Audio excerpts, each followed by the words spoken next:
Hello అండి, అందరికీ నమస్కారం. వెల్కమ్ టు చిన్నారి వంటిల్లు. ఈరోజు మేము పులిహోర పులుసు ప్రిపేర్ చేస్తున్నాం అన్నమాట. సో దానికోసం కావాల్సిన ఇంగ్రీడియంట్స్ ఏంటంటే ఒక అరకిలో చింతపండు, కొన్ని వెల్లుల్లిపాయలు, కొంచెం బెల్లం, ఇంకా ఎండుమిరపకాయలు, సాల్ట్, జీలకర్ర, కరివేపాకు, కొంచెం ఆయిల్ కూడా కావాలి. సో ఏంటంటే ఫస్ట్ ఈ చింతపండుని 3 hours నానబెట్టుకోవాలి. చింతపండు నానబెట్టుకుంటే ఇలా అవుతుందండి 3 hours తర్వాత. ఇప్పుడు ప్రాసెస్ ఏంటో చూద్దాం. సో ఇప్పుడు ఏంటంటే మనం ఆ చింతపండు అంతా ఇలా మంచిగా గట్టిగా పిండుకోవాలి. ఇట్లా పిండుకుంటూ ఇలా చూపిస్తున్న విధంగా కింద ఒక బౌల్ పెట్టేసుకొని పైన ఇలా జల్లెడ పెట్టేసుకొని దాంట్లో వేసుకోవాలి. సో ఇలా అంటూ ఉంటే మొత్తం కింద ఫిల్టర్ అయిపోతుంది. సో మొత్తం అంతా ఇలాగే ప్రిపేర్ చేసుకోవాలి.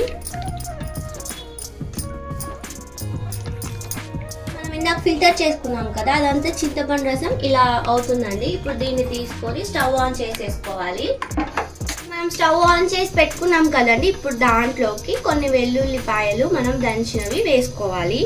దాంతోపాటు కొంచెం పసుపు వేసుకోవాలి.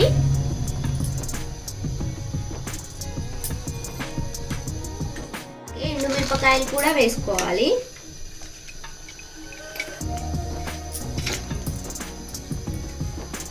తర్వాత టేస్ట్కి సరిపడా సాల్ట్ చూసుకొని యాడ్ చేసుకోవాలి.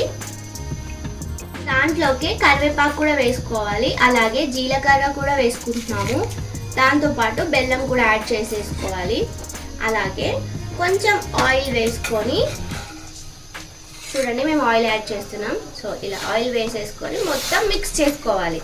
ఇప్పుడు ఏంటంటే ఈ చింతపండు రసం ఒక 30-35 minutes మంచిగా మరగాలన్నమాట. మంచిగా మరిగించుకోవాలి.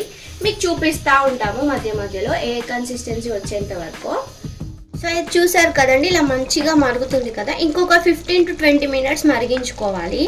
ఇదేంటంటే ఎంత మంచిగా మరిగితే అంత బాగుంటుంది. ప్లస్ స్టోరేజ్ కూడా 1 month వరకు ఉంటుంది. సో ఇలా ఒక 30-35 minutes మరిగించుకోవాలండి. చూడండి ఇలా కన్సిస్టెన్సీ ఇలా ఉండాలన్నమాట. మీకు తెలిసిపోతుంది. మంచి స్మెల్ కూడా. సో అంతే అండి, ఇలా కన్సిస్టెన్సీ వచ్చేంత వరకు మధ్య మధ్యలో కలుపుతూ మంచిగా మరిగించుకోవాలి. ఇదేంటంటే ఆల్మోస్ట్ 1 month వరకు స్టోర్ చేసుకోవచ్చు మనము. ఇప్పుడు ఏంటంటే ఇలా అయ్యాక స్టవ్ ఆఫ్ చేసుకోవాలి. ఇప్పుడు పులిహోర కలిపే విధానం చూపిస్తాము. పులుసు ప్రిపేర్ అయిపోయింది కదండి. ఇప్పుడు ఏంటంటే రైస్ మనం రెగ్యులర్గా ఎలా కుక్ చేసుకుంటామో అలా కుక్ చేసేసుకొని మంచిగా చల్లార్చుకోవాలి. ఇప్పుడు దాంట్లోకి పోస్ట్ ప్రిపేర్ చేస్తున్నాం అన్నమాట. సో దానికోసమని స్టవ్ ఆన్ చేసుకొని ఒక బౌల్ పెట్టుకోవాలి. దాంట్లోకి ఆయిల్ వేసుకోవాలి. ఆయిల్ వేడయ్యాక దాంట్లోకి మనం ఒక్కొక్క ఇంగ్రీడియంట్ యాడ్ చేసుకోవాలి. కొన్ని ఆవాలు వేసుకోవాలి. అలాగే జీలకర్ర కూడా వేసుకుంటున్నాము. దాంతోపాటు కట్ చేసి పెట్టుకున్న పచ్చిమిర్చి వేసుకోవాలి. అలాగే కొంచెం శనగపప్పు కూడా యాడ్ చేసుకోవాలి. ఒకసారి మిక్స్ చేసుకోవాలి. ఇప్పుడు దీంట్లోకి కొన్ని పల్లి కూడా వేసుకోవాలి. అలాగే కొన్ని ఎండుమిరపకాయలు కూడా యాడ్ చేస్తున్నాము. దాంతోపాటు కొంచెం పసుపు కూడా వేసుకోవాలి. సో పసుపు ఏంటంటే మనం పసుపు వేసుకోవడం వల్ల మంచి టెక్స్చర్ వస్తుంది అన్నమాట. అలాగే దాంట్లోకి కరివేపాకు కూడా వేసేసుకొని ఇవి మంచిగా ఫ్రై అవ్వాలన్నమాట. మనం ఇవి ఫ్రై అయ్యేలోపు రైస్లోకి పులుసు యాడ్ చేసుకున్నాము. రండి చూపిస్తాము. మనం అన్నం చల్లార్చుకున్నాం కదండి, దాంట్లోకి చింతపండు రసం కొద్దిగా యాడ్ చేస్తూ మిక్స్ చేయాలి.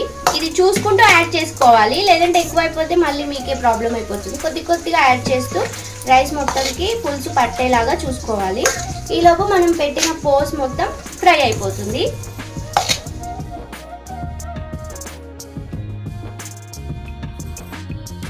పోక్ మంచిగా ఫ్రై అయిపోయిందండి. ఇప్పుడు ఇది స్టవ్ ఆఫ్ చేసేసుకోవాలి.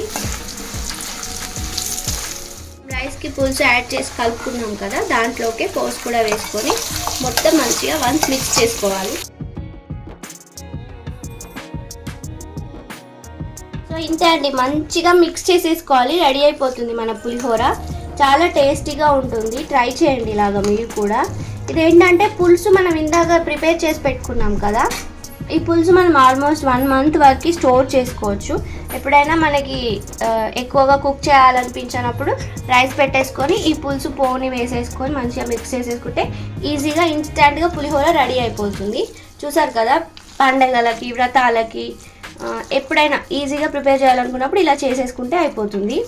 సో మీరు కూడా ట్రై చేయండి. మీకు కనుక ఈ వీడియో నచ్చితే లైక్ చేయండి, షేర్ చేయండి, కామెంట్ చేయండి. అలాగే మా ఛానల్ని సబ్స్క్రైబ్ కూడా చేసుకోండి. థ్యాంక్ యూ అండి. థ్యాంక్ యూ ఫర్ వాచింగ్ చిన్నారి వంటిల్లు.